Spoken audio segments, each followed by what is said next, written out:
constantly trying to please him, right? Trying to answer these questions correctly. They're kind of like Igor, like following around after him, master, that kind of deal. And like in Luke chapter 8, this one time, Jesus and the disciples, they're walking through this crowded street, and it's dusty, and there's markets and chickens, and there's washing overhead, and it's noisy, and there are people everywhere. The crowd is tugging and pulling at Jesus, and in the middle of all of this turmoil, Jesus just stops. And he asks a question. He says, "Who's touched me?" And the disciples are like, "That sounds like a simple question." Because here they are over here, they're like, "Oh, master," that kind of deal. And Peter's like, "I've got this one. That's pretty simple. I mean, I know Jesus. I know who's touched you. Can I answer that question?" And so Jesus is like, "Yeah, Peter, tell me who's touched you." Well, the answer to the question, who has touched you, is everyone. Everyone's touched you. And you're wrong, Peter, again, and Jesus explains what we thought was a simple question. It wasn't a simple question at all. What he was actually asking, has power left me? And because someone's been healed, and sure enough, the lady was healed from a condition that she'd had for many, many years. And so Peter's like, "Man, should have got that one. Who touched me?" There was so of course everyone can't touch you. There's people over there. And he's like, so this is going on all the time for the disciples, and even a simple question is not so simple. A question like, who's touched me? So there are lots of questions that we could look at through this series. Even the easy ones aren't so easy. But we can only do a few of them. But I would encourage you, as you're reading through the Gospels and you see a little question mark there in red, that's why the series is called Red Letter Questions. Stop! There's more to it than meets the eye. Think about it. What was Jesus actually trying to say? Last week, like I said, we talked around worry and anxiety. Now, you can live a life full of worry and anxiety, and you will be okay. You will be sad and miserable. You probably won't achieve God's best for you because you'll be tied down in the small things in life. But you would be okay. But this week's question really is a lot more serious. In fact, your life depends on it. This question has a lot to do with your soul. It's a big question. It's a question that demands to be settled right now, today. There are things that will distract you from answering this question, but it's imperative that right now this is resolved in your life. Let's read it. Jesus says this in Matthew 16:26. He says, "For what will it profit a man if he gains the whole world yet forfeits his soul?" It's a good question. And he adds a bonus one in there. He says, "Or what will a man give in exchange for his soul?" So this is one that you've got to get right. You could gain the whole world, but what's the point if you lose everything? And if you find, as we're talking about this question, that your life isn't in right alignment with it, then at the end of the service, I'm going to give you an opportunity to get aligned with Jesus, give your life to him afresh, or come back to him today, so that you can make sure you're not gaining all this over here, but losing that which is most important, your soul. So Jesus is chatting to the disciples, and if I can backtrack a little bit, I'll give you some context. So Matthew 16, we'll start at verse 24. Jesus is talking to the disciples, and he says, "If anyone wishes to come after me, he must deny himself and take up his cross and follow me. For whoever wishes to save his life will lose it, but whoever loses his life for my sake will find it. For what will it profit a man if he gains the whole world and forfeits his soul? Or what will a man give in exchange for his soul? For the Son of Man is going to come in the glory of his Father with his angels, and will then repay every man according to his deeds." This whole exchange is Jesus talking to the disciples, and he's trying to communicate this idea to them. He's basically saying, hey guys, life isn't just about you. There's something bigger that you can be a part of. And he's talking about my kingdom. He's saying, pick up your cross and follow me. He's using words like deny yourself. Find what you were created for. And so to do that, Jesus says you need to deny yourself. You're going to have to say no to yourself and yes to God. I'm going to have to dethrone Josh in my life and enthrone Christ. So it's not about Josh, not about Jazz, not even about my wonderful mum. It's not about Mr. Todd McClay.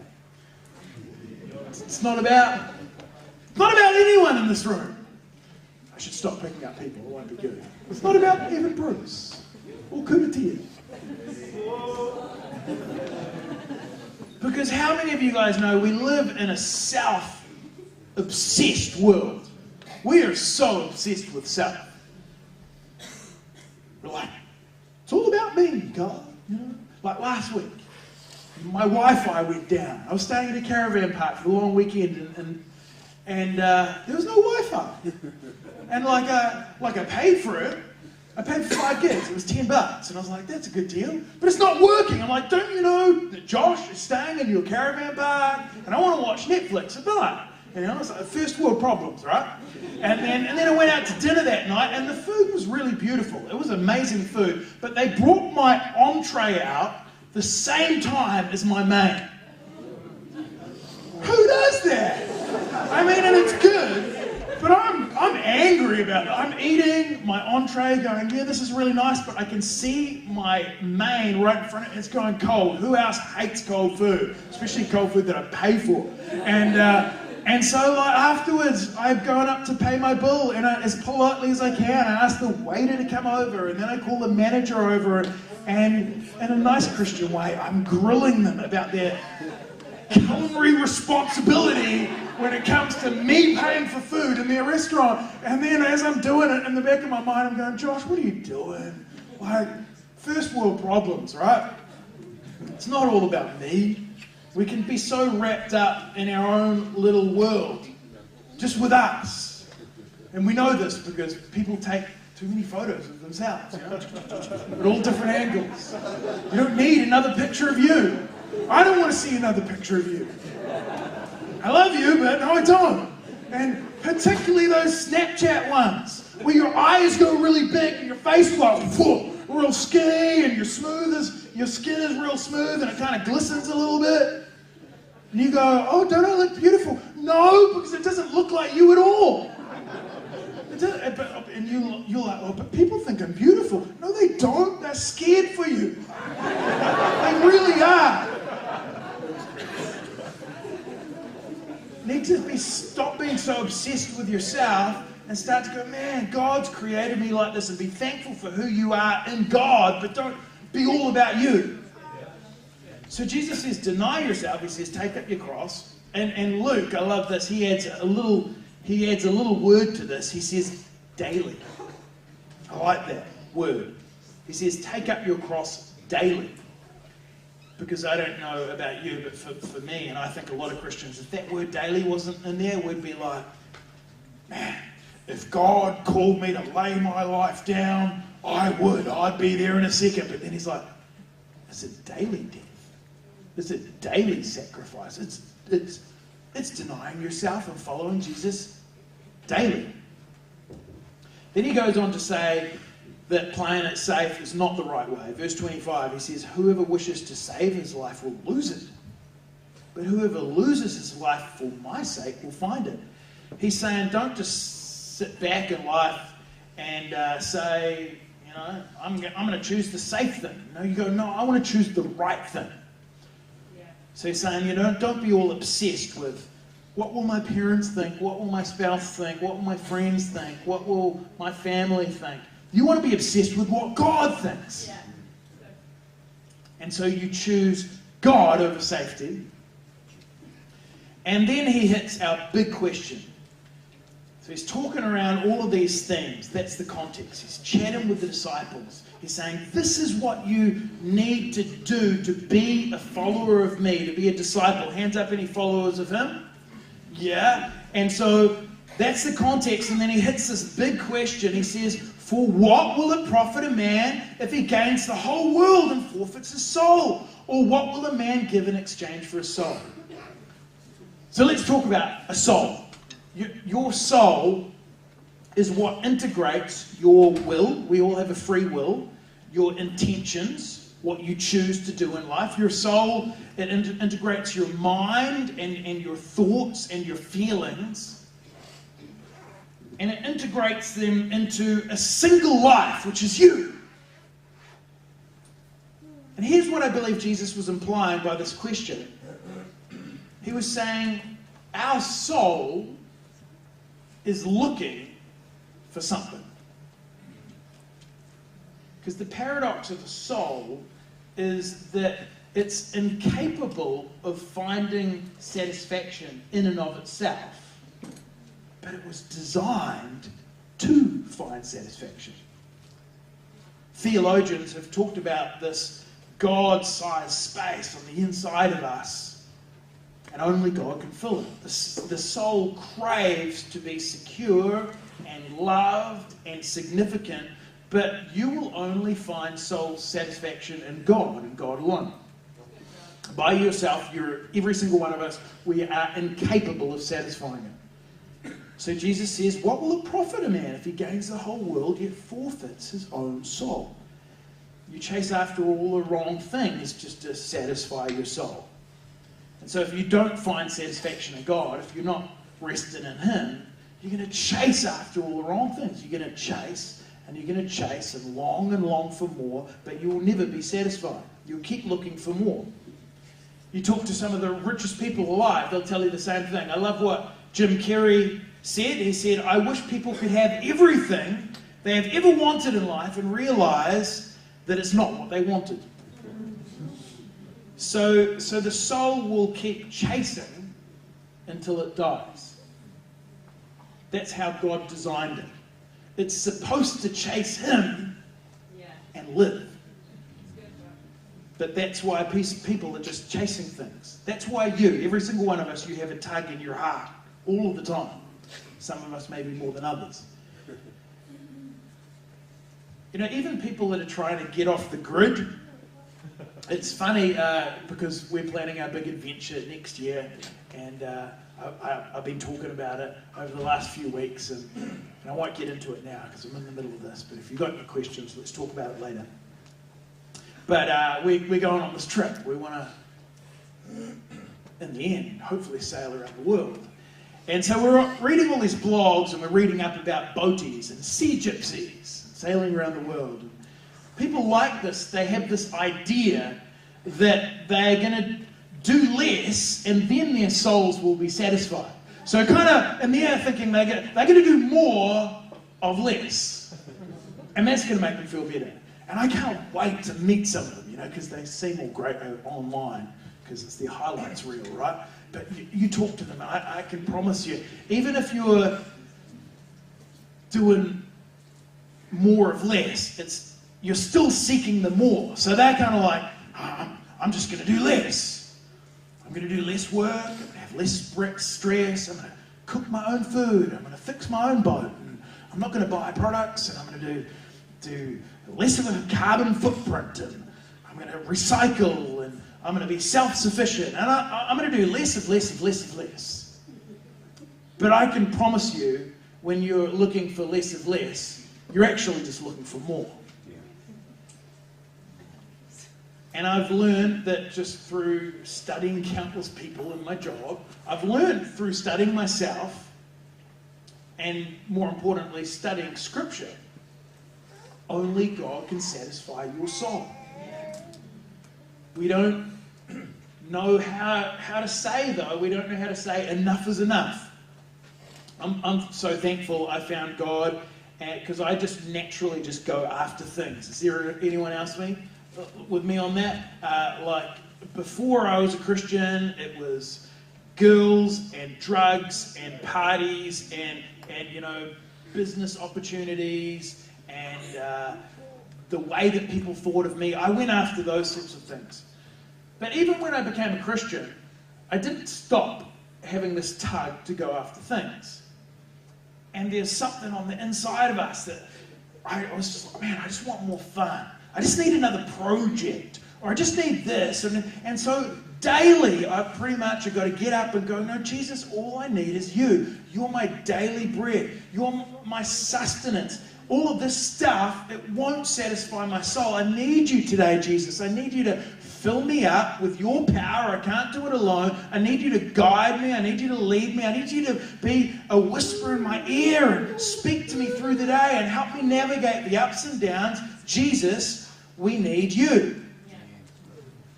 We don't need more stuff. We just need more of Jesus. Yeah. And the things of this world, they just look better than they are. They won't deliver. They won't add up. It's just a bad exchange, Jesus is saying. To have the whole world and to forfeit your own soul. Bad exchange. So Jesus really, he's giving insight into the value of a soul. So as we kind of land this plane, let's talk about that. The value of a soul. First, I thought, I've never watched a movie, I've never listened to a song, and seen or heard a depiction of the devil trying to steal someone's possessions, or exchange their possessions for possessions. It's always for someone's soul, right? You going with me on this? Like, you never see the devil come up and go, hey, I tell you what, you give me your car and I'll give you a house, you know? You don't get that. He never comes up to you and says, oh, I heard you really like Taylor Swift. I tell you what, you give me your PlayStation and your best pair of undies and throw in your dog and you can have it, you know, that kind of thing. And it's like deep down within every living person, we know that the soul is a valuable thing. It's of high value. There is so much value in a soul that the church, Christendom, it won't rest until every single soul is saved. This church, just like any church, exists to reach people in its city. In fact, the church is the only organisation in the world that exists for its non-members. Because a soul is a precious thing. Otherwise, right, when we became Christians, God would have just zapped us up. We would be in eternity. But he's like, no, you're here because a soul is an important thing. God's fixed in his pursuit for winning souls, finding his lost children. If it was possessions and not souls, God would have sent Jesus down to help us find buried treasure or something, all right? He didn't do that, you know. He's going to help you find a few oil wells to dig or something like that. I mean, imagine on the day Jesus was baptized and the sky opened up and God said, this is my beloved son. And so Jesus is starting his ministry. He's got 3 years. Imagine if Jesus stood up and was like, right, got 3 years ahead of me. Come and follow me. Gathered all his disciples together. We're going to Africa. God's showing me where there's these diamond mines. We're all going to be wealthy. We're going to relieve poverty, you know. Might even have good intentions. But God didn't send his son for diamonds. He sent his son for souls. Yeah. That is how valuable your soul is. Jesus' life. Jesus is like, you don't need gold. Heaven's streets are full of them. People are trying to find power. He's like, why do you need that? Your power sucks. It's like, I'll give you mine. I'm God. But time and time again, you read through the Gospels, and he said, you do need to know the value of a human soul. Yeah. He says, that's all you really got to know is that souls are valuable. He'd stand out and he'd say, look at all of this. He says, the harvest is plentiful, but the workers are few. We need more people who understand the value of a human soul. And he's like, go out, find my lost sheep, and all of this kind of stuff. Peter explains it like this. He says, For you know that it is not with perishable things, such as silver or gold, that you were redeemed, that you were saved. Jesus didn't come for that. From this empty way of life. That's what this is talking about, right? The soul will be empty with those things. Handed down to you from your ancestors, but it's with the precious blood of Christ, the Lamb without blemish or defect. Every depiction we have of the devil is trying to trade stuff for your soul. But Jesus is saying, no, I'm trading my life for your soul. And that's grace. So nothing you could ever gain is worth losing your soul. Gaining Jesus is everything. And here's why. If your soul isn't redeemed by Jesus, it will be received into another place. And this place was not even prepared for us. It's so horrible. It was not on God's radar. It was not part of his purpose. It was prepared for God's spiritual enemy, Satan, and 1/3 of all of the angels, the one responsible for, the one behind every evil intent and horrific thing that you could possibly imagine. And I don't think I have the courage to really say it as vivid as some of the preachers of old. But I think it needs to be painted, and so I'm going to give a nod to them and say it from the words of Spurgeon, who died in 1892, about that place. He says this: there is a place, I don't know where it is. It's somewhere not in the bowels of this earth, I trust. For that were a sad thing to have hell within its bowels.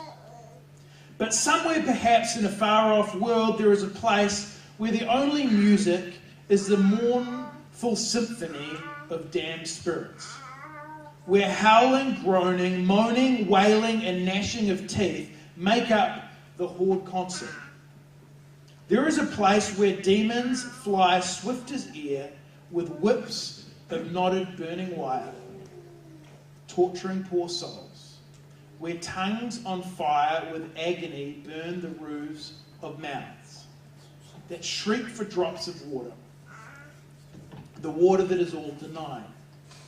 There is a place where soul and body endure as much as infinite wrath as the finite can bear, where the inclinations of justice crush the soul, where the continued flagellations of vengeance beat the flesh, a place where the perpetual pouring out of the vile eternal wrath scald the spirit, where the cutting of the sword sticks deep into the inner man. Sirs, he says, I cannot picture this. Hell is no place for a soul. And Jesus is saying, I died so that you could be forgiven, so that you could get a free pass. God gave up his very best so that we wouldn't have to go there.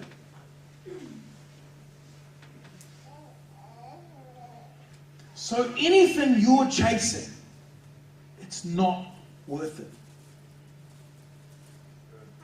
Nothing is worth forfeiting your own soul to that place.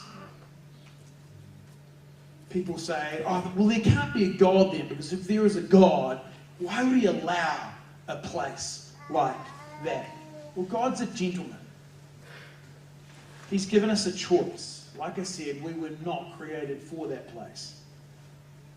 We were created in his image with this free will to have a relationship with him, to choose. And we have to choose Jesus. Oh, why can't I choose Muhammad or Buddha or Yogi or the universe? Because Jesus is the only one who died, went to hell for 3 days, conquered death, so that you and I, we wouldn't have to. Fill your soul with Jesus. Pick up your cross daily. Deny yourself. And be sure not to forfeit your own soul.